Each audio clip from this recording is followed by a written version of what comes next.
नगाहे वली में ये तासीरों देखी बदलते हैं हजारों तकदीरों देखी। সুবহানাল্লাহ বলি।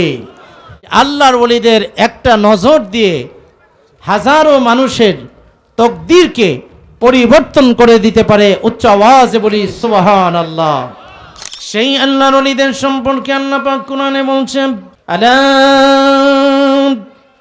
ইন্না আউলিয়া আল্লাহি লা খাউফুন আলাইহিম ওয়ালা হুম ইয়াহজানুন।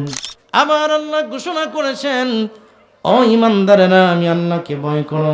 যারা সত্যবাদী নেককার ওলি, আল্লাহ সত্যবাদী কারা হয়? যারা আল্লাহর ওলি তারাই হচ্ছে সবচেয়ে বড় সত্যবাদী। এই সত্যবাদীদের সঙ্গী হয়ে যাও, সহবতে চলে যাও, গেলে তোমাদের জন্য অনেক ফায়দা রয়েছে। কি ফায়দা? তাদের সহবতে যাওয়ার কারণে, এই মুহূর্তকাল সময় তাদের সহবতে বসার কারণে 60 বৎসর নফল ইবাদত করলে সওয়াব হবে।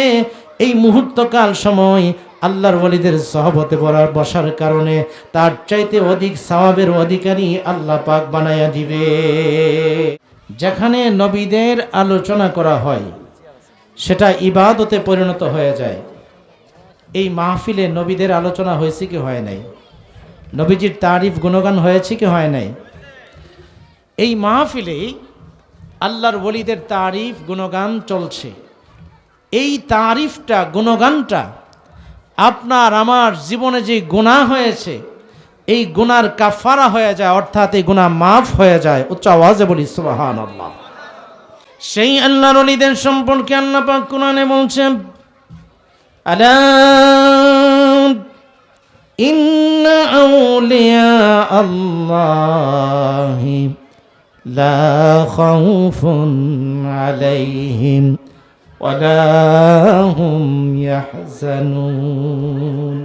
আল্লাহ বলে, আনা সাবধান সাবধান, খবরদার, ইন্না নিশ্চয়ই, আউলিয়া আল্লাহি, যারা আমি আল্লাহর ওলি হয়েছে, অর্থাৎ আমি আল্লাহর বন্ধু হয়েছে, লা খাউফুন আলাইহিম ওয়ালা হুম ইয়াহজানুন, তাদের দুনিয়াতে কোনো ভয় নাই, আখিরাতেও তাদের কোনো চিন্তা নাই।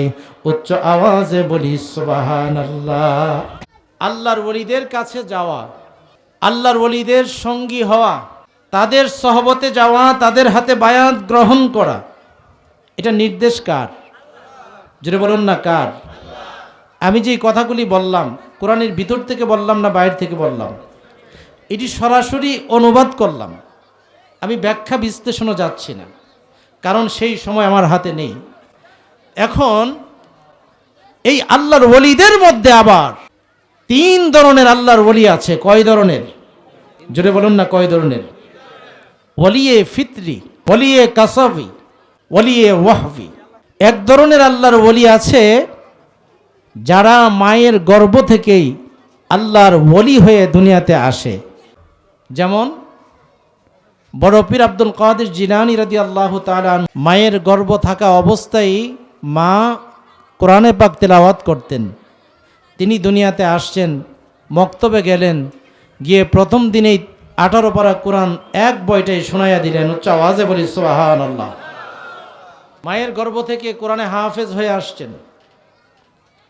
ওনার জীবনীতে দেখা যায় তিনি এমন একজন আল্লাহর ওলি, মাদারজাত ওলি ছিলেন। তিনি তো অলিকুল সম্রাট, অলিদের ওলি। তিনি মাতৃগর্ভে থাকা অবস্থায় এক ভিক্ষুকের নজর পড়েছিল মায়ের দিকে। খালি বাড়ি পেয়ে যখন পাপ চরিতার্থ করার চেষ্টা করলেন, তিনি কারামতের মাধ্যমে সেই ঘটনাকে ফিনিশ করে দিলেন। উচ্চ আওয়াজে বলি সুবহানাল্লাহ। বড় পীর আব্দুল কাদের জিলানী রাদিয়াল্লাহু তাআলা তিনি ছিলেন মাদারজাত ওলি। এইরকম অসংখ্য অগণিত আল্লাহর ওলি এখনো বাংলার জমিনে আছে, যারা মায়ের গর্ভ থেকে আল্লাহর ওলি হয়ে দুনিয়ার জমিনে এসেছেন। উচ্চ আওয়াজে বলি সুবহানাল্লাহ। আল্লাহর কিছু সরাসরি ঘটাইলে এটাকে বলা হয় কুদরত। আর নবীদের মাধ্যমে বিভিন্ন সময় মুজেজা ঘটছে কি ঘটে নাই? নবীজি ইশারা করছে, চন্দ্র দ্বিখণ্ডিত হয়েছে, এটাকে বলা হয় কি? মুজেজা। এরকম ভাবে মুসা আলাইহিস সালাম লাঠি ছেড়ে দিয়েছেন, সাপ হয়ে গেছে, এটাকে বলা হয় কি? মুজেজা। আর যখন আল্লাহর এই অলিদের মাধ্যমে কিছু এরকম ঘটে, এটাকে বলা হয় কারামত। উচ্চ আওয়াজে বলি সুবহানাল্লাহ। এই আল্লাহর অলিদের মধ্যে 3 শ্রেণী। একটা হচ্ছে ওলিয়ে ফিতরি, মাদারজাত অলি। আরেকটা হচ্ছে ওলিয়ে কাসাফি, যেটা হচ্ছে রিয়াজত করে, আল্লাহর ওলিদের সাথে বায়াত গ্রহণ করে, সাধনা করে, ইবাদত বন্দিগি বেশি বেশি করতে করতে সাধারণ বান্দা থেকে বন্ধুতে রূপান্তরিত হয়ে আল্লাহর ওলি বনে যায়। উচ্চ আওয়াজে বলি সুবহানাল্লাহ। আরেক শ্রেণীর ওলি হচ্ছে মন্ত্রী পরিষদ যখন গঠন হয়, দেখবেন তিনি নির্বাচনের ক্যান্ডিডেট নন, টেকনোক্রেট মন্ত্রী হয়ে যায়। অর্থাৎ কিছু খালি কৌটা থাকে, এগুলা সরকার কর্তৃপক্ষ তাদের ইচ্ছা অনুযায়ী মন্ত্রী বানায়া দেয়, এমপি বানায়া দেয়। সুবহানাল্লাহ বলুন। এমন কিছু আল্লাহর ওলি আছে, আল্লাহর ওলিদের কাছে গেলে পড়ে, আল্লাহর ওলিদের নজর পড়লে পড়ে, শুধু একটা দৃষ্টি দিয়ে একটা চোর, একটা আদনা মানুষকে ওই সাধারণ অবস্থা থেকে, একদম ছোট পর্যায় থেকে আল্লাহ পাক রব্বুল আলামিনের ওলি নজর দিয়ে, দৃষ্টি দিয়ে তাকে কুতুবে পরিণত করে দিতে পারে। এটা হচ্ছে এক ধরনের ওলি। উচ্চ আওয়াজে বলি সুবহানাল্লাহ।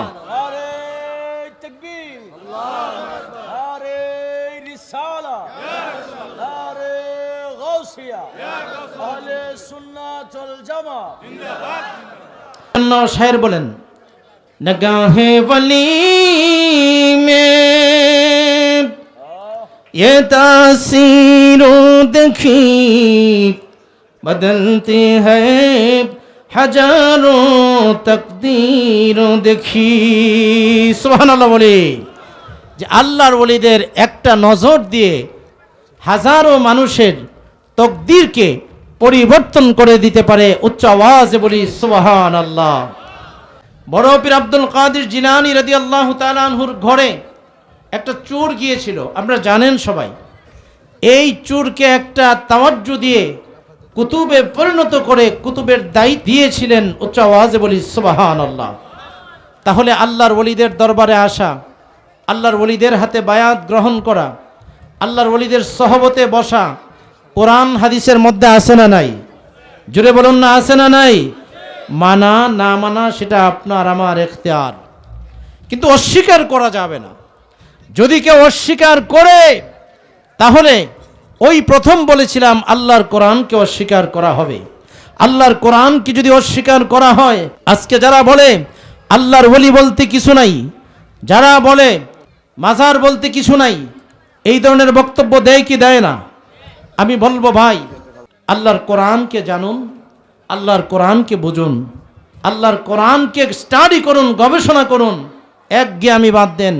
তাহলে আমরা যদি চশমাটা একটু নূরের চশমা লাগাইতে পারি, নবী প্রেমের চশমা, ওলি প্রেমের চশমা লাগাইয়া কোরআন হাদিস পড়ি, কোরআন হাদিসের রন্ধ্রে রন্ধ্রে আল্লাহর নবীর প্রশংসা এবং আল্লাহর ওলিদের প্রশংসা আলোচনায় এসেছে। উচ্চ আওয়াজে বলি সুবহানাল্লাহ।